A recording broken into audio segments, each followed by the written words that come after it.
नमस्कार। KD college की online कक्षाओं में आप सभी का हार्दिक स्वागत है, अभिनंदन। हमारा बीए, बीएड और बीएससी बीएड तृतीय वर्ष के अंदर जो फोर्थ पेपर चल रहा है, उसके अंदर पेपर का नाम है विद्यालय में निर्देशन एवं परामर्श। इसके अंदर हमने पिछली कक्षा में हमने बात की थी, पढ़ाई की थी, जिसमें हमने बताया था कि निर्देशन क्या चीज़ है, उसकी आवश्यकता क्यों है, उसकी आवश्यकता के बारे में बताया था। आज हमारा जो प्रकरण है वो है निर्देशन के सिद्धांत, कि निर्देशन के कौन कौन से सिद्धांत हैं, किन किन सिद्धांतों पर निर्देशन कार्य करता है। जैसा कि बताया जा रहा है, पहला है क्रो एंड क्रो ने अपने जो सिद्धांत बताए हैं। क्रो एंड क्रो है जो एक शिक्षाविद है, जिन्होंने निर्देशन और परामर्श के अंदर अपनी बात रखी है और अपने सिद्धांत दिए हैं।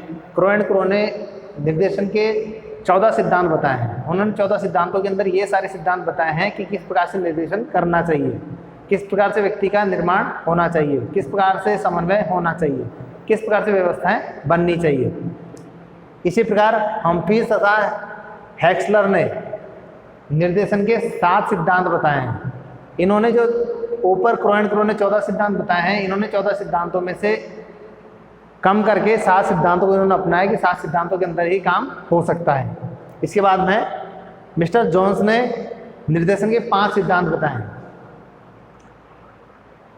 प्रत्येक शिक्षाविद जो कि शिक्षा से जुड़ा हुआ है, निर्देशन से जुड़ा हुआ है, परामर्श से जुड़ा हुआ है, मनोविज्ञान से जुड़ा हुआ है, ज्ञान से जुड़ा हुआ है, पाठ्यक्रम से जुड़ा हुआ है, विभिन्न एजेंसियों से जुड़ा हुआ रहता है।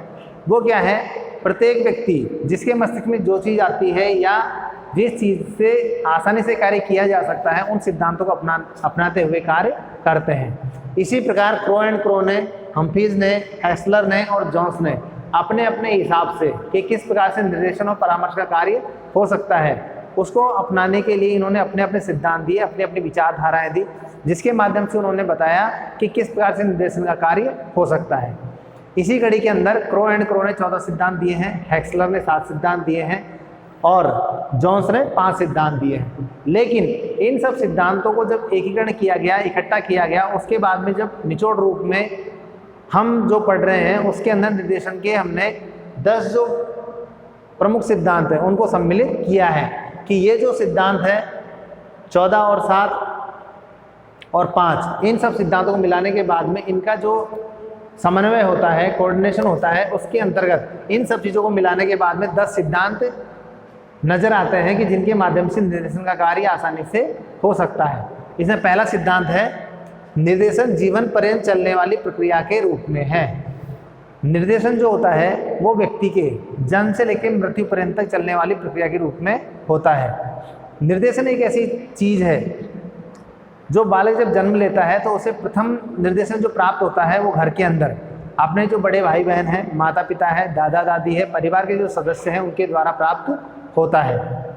वह उन निर्देशों को प्राप्त करने के बाद में अपना कार्य करता है। निर्देश करने का मतलब होता है गाइड करना।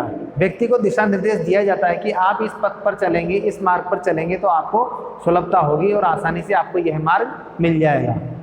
इस प्रकार जैसे जैसे बालक बड़ा होने लगता है, विद्यालय में जाता है, वहाँ गुरुओं से मार्गदर्शन लेता है, मित्रों से मिलता है, मित्र मंडली में मार्गदर्शन लेता है, समाज में रहता है, समाज के व्यक्तियों के द्वारा जो बड़े बुजुर्ग उनके द्वारा मार्गदर्शन मिलता है। राष्ट्र में बहुत सारी ऐसी चीज़ें चलती रहती है जिसमें व्यक्ति का सहयोग होता है। राष्ट्र में बहुत सारे व्यक्तियों का कोऑर्डिनेशन होता है। वहाँ पर जब सहयोग की आवश्यकता होती है तो वहाँ पर जो लोगों के द्वारा निर्देशन दिया जाता है तो वहाँ भी निर्देशन की आवश्यकता होती है और निर्देश प्राप्त करता है। इस प्रकार व्यक्ति जन्म से लेकर मृत्यु तक, जब तक व्यक्ति की मृत्यु होती है तब तक ही क्या है, किसी न किसी क्षेत्र के अंदर व्यक्ति को निर्देशन की आवश्यकता पड़ती है। इसलिए कहा जाता है कि व्यक्ति जीवन पर्यंत निर्देशन का कार्य करता है, निर्देश प्राप्त करने का कार्य करता है। अगला है व्यक्ति के महत्व का सिद्धांत। जो निर्देशन का सिद्धांत है उसमें व्यक्ति के महत्व का सिद्धांत है। जो व्यक्ति, जिस व्यक्ति को निर्देशन प्राप्त हो रहा है उसका क्या महत्व है, या जिस व्यक्ति के द्वारा निर्देशन दिया जा रहा है उसका क्या महत्व है, उसकी क्या प्रतिष्ठा है, वो जो निर्देशन देगा उसमें कुछ गुणवत्ता है या नहीं है, व्यक्ति के द्वारा जो निर्देशन दिया जा रहा है उसमें गुणवत्ता कितनी है, या व्यक्ति अगर निर्देशन दे रहा है तो उससे उसका मार्गदर्शन होगा या नहीं होगा। इसके अंदर इसलिए इसमें कहा गया है कि जो व्यक्ति है उसका महत्व भी है इस सिद्धांत के अंतर्गत। अगला है सभी के लिए सुलभता का सिद्धांत। ये जो निर्देशन है ये है सबके लिए सुलभता का सिद्धांत के रूप में अपनाया गया है। ऐसा ना हो कि निर्देशन है जो एक विशिष्ट व्यक्तियों के लिए ही सीमित रहकर और समाप्त कर दिया जाए, ऐसा ना हो। ये सुलभता का जो सिद्धांत है उसके अंदर बताया गया है कि प्रत्येक व्यक्ति के लिए निर्देशन हो वो सुलभ होना चाहिए। प्रत्येक स्तर पर निर्देशन के लिए अलग अलग स्थान निर्धारित होने चाहिए या अलग अलग जगह बनाई जानी चाहिए जिससे व्यक्ति को जो निर्देशन है वो सुलभता से प्राप्त हो सके। उसके लिए व्यक्ति को ज़्यादा भागदौड़ करने की आवश्यकता ना हो। प्रत्येक स्तर पर निर्देशन का एक केंद्र होना चाहिए जिससे व्यक्ति को कोई भी निर्देश प्राप्त करना है वो आसानी से प्राप्त हो सके। अगला है समन्वय का सिद्धांत। ये जो निर्देशन है इसके अंतर्गत जब व्यक्ति निर्देशन प्राप्त करता है तो उसमें निर्देशन के अंदर समन्वय होना आवश्यक है। कोऑर्डिनेशन जब व्यक्तियों के बीच में नहीं होगा तो निर्देश प्राप्त करना संभव नहीं होगा। विभिन्न व्यक्ति जो निर्देश दे रहे हैं अगर उनके द्वारा निर्देश दे रहा है और उनके बीच में जब कोऑर्डिनेशन नहीं होगा या समन्वय नहीं होगा तो निर्देश देने वाला और प्राप्त करने वाला दोनों के बीच में ही वो कड़ी अधूरी रह जाएगी और निर्देश प्राप्त नहीं हो सकेगा। इसलिए व्यक्ति के जिससे निर्देश प्राप्त हो रहा है और जो निर्देश प्राप्त कर रहा है उसके बीच में कोऑर्डिनेशन होना चाहिए। जब कोऑर्डिनेशन सही होगा तो व्यक्ति को निर्देश प्राप्त करने में आसानी होगी। अगला है निर्देश तात्कालिक राजनीतिक एवं सामाजिक स्थितियों के अनुरूप हो।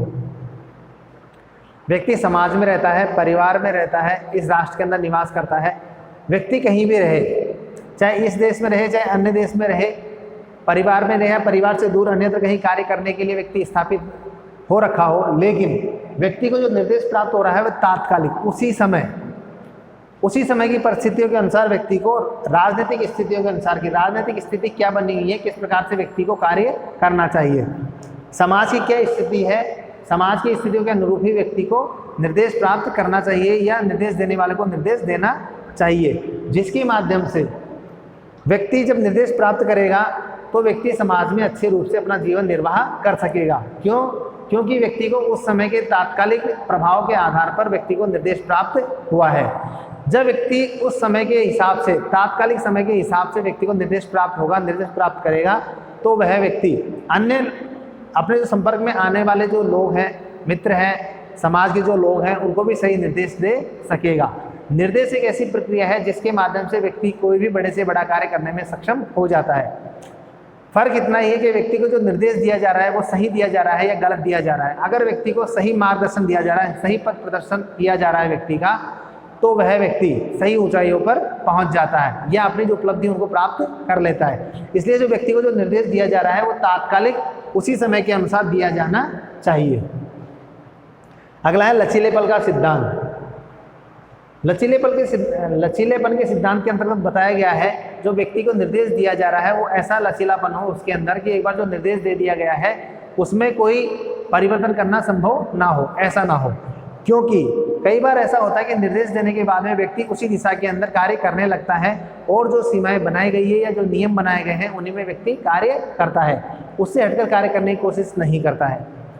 ऐसी स्थिति के अंदर व्यक्ति क्या होता है, किसी गलत दिशा के अंदर भी बह सकता है, क्योंकि उस समय की राजनीतिक स्थिति क्या चल रही, सामाजिक स्थिति क्या है। इसलिए लचीलेपन का सिद्धांत रखने से व्यक्ति के अंदर जो निर्देश प्राप्त किए हैं उनको थोड़ा घटाया या बढ़ाया जा सकता है। अगला है निर्देशन व्यक्ति के सर्वांगीण विकास के लिए। जो निर्देशन होता है वह व्यक्ति के सर्वांगीण विकास में व्यक्ति का जो होता है शारीरिक विकास होता है, मानसिक विकास होता है, बौद्धिक विकास होता है, संवेगात्मक विकास होता है, राजनीतिक विकास होता है, राष्ट्रीय विकास होता है, अंतर्राष्ट्रीय विकास होता है, धार्मिक विकास होता है। इन सब चीज़ों के अंदर व्यक्ति का सर्वांगीण विकास के अंतर्गत व्यक्ति के अंदर निर्देश की आवश्यकता होती है।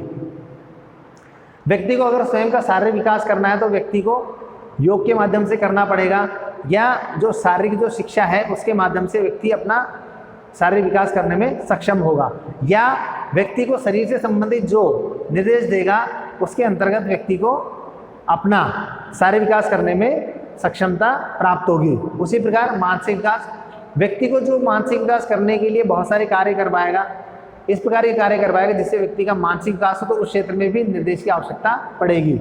उसके बाद में बौद्धिक विकास करने के लिए व्यक्ति का जब बौद्धिक कार्य करवाए जाएंगे व्यक्ति से, साहित्यिक सांस्कृतिक कार्य करवाए जाएंगे, तो उसके माध्यम से व्यक्ति का विकास होगा। संवेगात्मक विकास की बात करते हैं तो व्यक्ति को जब शिक्षा दी जाएगी, शिक्षा के अंतर्गत संवेगों को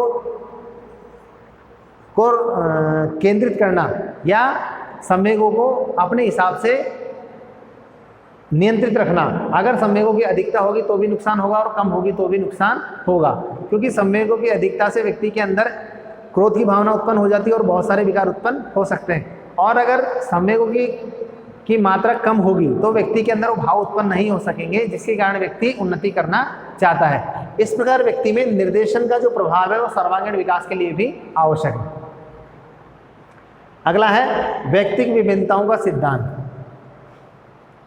ये है इंडिविजुअल डिफरेंसेस। प्रत्येक व्यक्ति जो होता है वो अलग होता है। प्रत्येक व्यक्ति के अंदर कार्य करने की क्षमता अलग होती है, रुचियां अलग होती है और व्यक्ति के अंदर हर चीज़ अलग अलग पाई जाती है। व्यक्ति की जो रुचियां हैं वो अलग है, व्यक्ति की जो सोचने की क्षमता है वो अलग है, व्यक्ति की जो बुद्धि है वो अलग है, व्यक्ति का जो शारीरिक विकास है वो अलग है।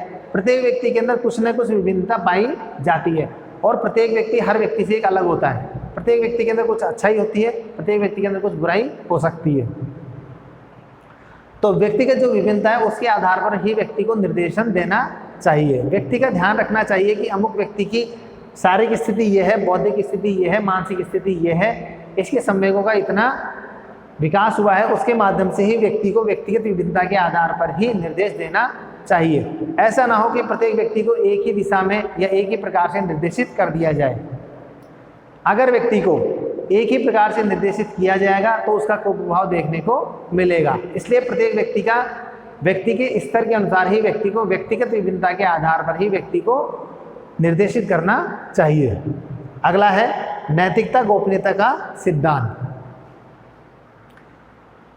नैतिकता और गोपनीयता के सिद्धांत के अंतर्गत बताया गया है कि व्यक्ति जिससे निर्देश प्राप्त कर रहा है उसको जब हम अपनी कोई भी चीज़ बताते हैं तो वो उन चीज़ों को नैतिक रूप से गोपनीय रखने में सक्षम है या नहीं है। अगर वह व्यक्ति सभी चीज़ों को गोपनीय रखने में सक्षम है तो ही व्यक्ति को गोपनीयता के सिद्धांत पर कार्य करना चाहिए। अन्यथा किसी व्यक्ति को अपनी जो निजी जो जिंदगी है उसके बारे में कोई भी बात नहीं बतानी चाहिए, क्योंकि अगर व्यक्ति को कोई ऐसी चीज़ बताई जाएगी जिसके माध्यम से गोपनीयता भंग होती है और अगर वह उन चीज़ों को उजागर कर देता है तो उसके व्यक्ति के व्यक्ति का जो व्यक्तित्व है उस पर प्रभाव पड़ सकता है। इसलिए जो नैतिक गोपनीयता का सिद्धांत है उसके माध्यम से कार्य करना चाहिए। निर्देश के अंदर जो व्यक्ति के जो नैतिक गोपनीयता है, नैतिक गोपनीयता के आधार पर अगर कार्य किया जाता है तो व्यक्ति के अंदर गोपनीयता के आधार पर ही व्यक्ति को निर्देशित किया जाता है। प्रत्येक व्यक्ति को एक अलग प्रकार से नैतिकता के आधार पर, उसके चरित्र के आधार पर उसको निर्देशित किया जाता है और उसको निर्देश देने के बाद में उसको बताया जाता है कि आपको इस प्रकार से यह कार्य करना है। इसलिए जो निर्देश देने वाला है वो व्यक्ति भी किसी व्यक्ति को जिसको निर्देश दिया जा रहा है ये ना बताए कि मैंने इसको इस प्रकार का निर्देश दिया है, क्योंकि उससे इसकी गोपनीयता भंग होती है। अगला है उत्तरदायित्व का सिद्धांत। जब व्यक्ति किसी व्यक्ति को किसी प्रकार का निर्देश देता है तो उसके ऊपर बहुत बड़ी जिम्मेदारी आ पड़ती है। क्योंकि उसके ऊपर ऐसा उत्तरदायित्व होता है कि वह व्यक्ति को निर्देश जब करेगा तो व्यक्ति उसी दिशा के अंदर कार्य करेगा। क्योंकि वह एक पथ प्रदर्शक के रूप में या मार्गदर्शक के रूप में कार्य कर रहा है। इसलिए उस व्यक्ति का उत्तरदायित्व इतना अधिक बढ़ जाता है कि उस व्यक्ति का निर्माण करना है जिसको निर्देश दे रहा है। इसलिए निर्देश एक ऐसी चीज़ है जो एक उत्तरदायित्वपूर्ण कार्य है। व्यक्ति जब उत्तरदायित्व मानकर किसी कार्य को करता है तो उसको सही प्रकार से कर सकता है, लेकिन अगर व्यक्ति अपने द्वारा जब निर्देशित किया जा रहा है और उस उत्तरदायित्व को मानने को तैयार नहीं है और वह व्यक्ति उस व्यक्ति को सही निर्देश नहीं दे सकेगा या सही रूप से उसको गाइड नहीं कर पाएगा। क्योंकि उसके अंदर उत्तरदायित्व की भावना नहीं है। इस प्रकार से क्रो एंड क्रो के 14 सिद्धांत, हम्पीज और हेक्सलर के 7 सिद्धांत और जोन्स ने जो 5 सिद्धांत दिए हैं, उन सब सिद्धांतों को मिलाने के बाद में हमारे द्वारा जो सिद्धांत पढ़े जाते हैं वो 10 सिद्धांतों के अंतर्गत कार्य किया जाता है। इन 10 सिद्धांतों के निर्देश के माध्यम से ही व्यक्ति कार्य करता है। जब व्यक्ति इन दिशा निर्देशों के माध्यम से कार्य करता है और उसको निर्देशन प्राप्त होता है तो वैसे ही प्रकार से अपना जीवन व्यतीत करने में सक्षम हो सकता है। इस प्रकार उचित मार्गदर्शन या निर्देशन के द्वारा ही व्यक्ति को कार्य करना चाहिए। धन्यवाद।